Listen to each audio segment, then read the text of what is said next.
Bonjour Olivier Bokertov. Bokertov Ilana. Alors on commence par l'actualité sécuritaire ce matin Olivier, cette opération de Tsahal hier en pleine journée à Djenin.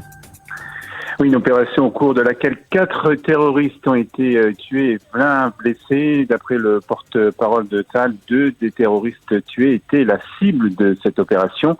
Les forces commando du Yamam se sont infiltrées à Djenin dans l'après-midi hier afin de procéder à l'arrestation des suspects. Des centaines de Palestiniens les ont alors encerclés et ont bloqué les voies d'accès. Des combattants de Tsahal et des gardes frontières sont alors arrivés en renfort. Un des terroristes éliminés appartenait à une ligne de terroristes. Il est le cousin de celui qui a perpétré l'attentat à rue Dizengoff à Tel Aviv l'année dernière, qui avait fait 3 morts et plus de 10 blessés. Et son père a déclaré qu'il s'attendait à ce que son fils tombe en shahid et se sacrifie pour la Palestine.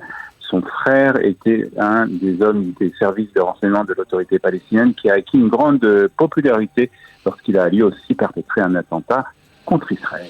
Après l'attentat à la bombe, par ailleurs au carrefour Megiddo dans le Nord, le ministre de la Défense et le chef de l'état-major de Tsahal ont procédé à une évaluation de la situation. En effet, il s'agit d'une attaque complexe, mais grâce aux renseignements et aux capacités opérationnelles des forces de sécurité, nous saurons qui en est l'auteur. C'est ce qu'a déclaré le ministre Yoav Gallant. Grâce à une opération combinée, déterminée et rapide des forces de sécurité, le terroriste a pu être éliminé.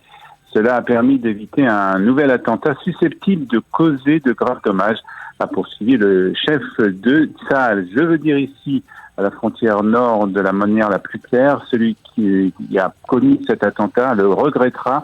Nous trouverons le bon endroit, le bon chemin et nous éliminerons celui qui est responsable de l'attaque, a conclu le ministre de la Défense. Dans le reste de l'actualité, Benyamin Netanyahou, on le sait, est en Allemagne et là-bas aussi, il a été question, Olivier, de la réforme judiciaire.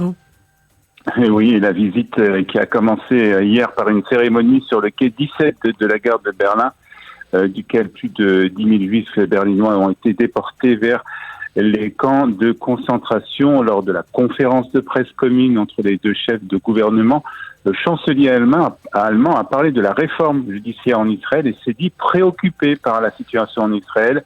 En tant qu'amis d'Israël, nous suggérons de repenser la démarche, a déclaré le chancelier.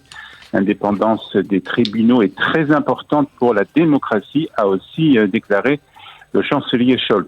Scholz a également glissé que la démocratie n'est pas uniquement la majorité qui décide, mais aussi la préservation des droits des minorités, ce à quoi Benyamin Netanyahou a rétorqué: la démocratie, c'est l'équilibre entre la majorité qui décide et la préservation des droits des minorités. Et la Maison-Blanche a annoncé qu'elle soutenait par ailleurs le compromis sur la réforme judiciaire proposé par le président Herzog. Oui, il s'agit d'un plan qui est conforme aux valeurs démocratiques partagées par Israël et par les États-Unis, ce qu'a déclaré un porte-parole à Washington. Il a aussi exhorté les dirigeants israéliens à trouver un consensus. Je rappelle que le Premier ministre Benyamin Netanyahou a rejeté le plan de compromis proposé par le président Herzog avant de s'envoler pour une visite à Berlin et affirmer qu'il s'agissait d'une grande occasion manquée. Selon lui, ce plan ne représente pas la volonté du peuple israélien. Et puis enfin, pour terminer au chapitre économique, on parle de cet indice des prix à la consommation qui continue d'augmenter. Oui, au mois de février, l'indice des prix a augmenté de 0,5%, ce qui constitue une augmentation de 5,2% sur les 12 derniers mois.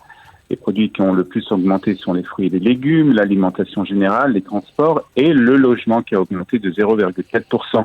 Compte tenu de ces chiffres, les économistes s'accordent à penser que la Banque d'Israël va procéder prochainement à une nouvelle augmentation du taux d'intérêt. C'est d'ailleurs ce qu'a laissé entendre Amir Yaron, le gouverneur de la Banque d'Israël, dans une interview donnée la semaine dernière sur CNN.